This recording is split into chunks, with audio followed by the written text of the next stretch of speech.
ज्या कांद्याने आपल्या देशाचं नाव जगभर पोहोचवलं, ज्या कांद्याने लाखो शेतकऱ्यांचं घर चालवलं, याच कांद्याची किंमत आज जमिनीवर आली आहे। अगदी नाशिक पासून तर अकोल्यापर्यंत, इकडे अहमदनगर पासून ते जळगाव पर्यंत व तसेच सगळीकडे शेतकऱ्यांच्या चेहऱ्यावर एकच प्रश्न असतो की आम्ही कष्ट करतो पण फायदा मात्र दुसरंच कोणी घेऊन जातं। नमस्कार, मी प्रतीक्षा आणि तुम्ही पाहत आहात पालवी ॲग्रिको। मंडळी, आज आपण जाणून घेणार आहोत कांद्याच्या भावाचं संकट नेमकं कोणी निर्माण केलं, सरकार कधी जागं झालं आणि आता शेतकऱ्यांनी काय करावं। चला तर पाहूया संकटाची सुरुवात कशी झाली। जुलै महिन्यातच खासदार राजभाऊ वाजे यांनी केंद्र सरकारला पत्र लिहून इशारा दिला होता।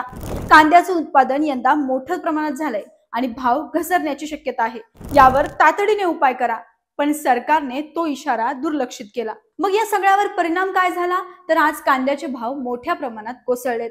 बाजारात फक्त जवळपास 800 ते 1200 रुपये प्रति क्विंटल इतका कांद्याला भाव मिळतोय आणि शेतकऱ्यांचा उत्पादन खर्चच हा 2200 ते 2500 रुपये प्रति क्विंटल आहे। म्हणजे प्रत्येक क्विंटल मागे 1000 रुपयांचा तोटा हा शेतकऱ्याला सहन करावा लागतोय।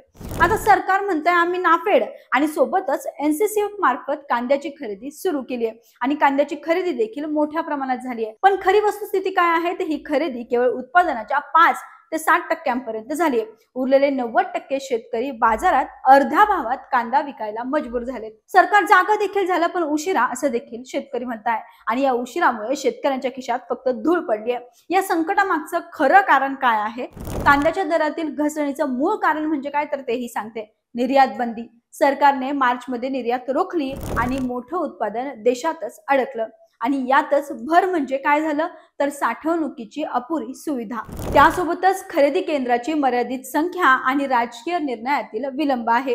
आता या सगळ्यामुळे शेतकऱ्यांचं नुकसान मात्र प्रचंड प्रमाणात झालं।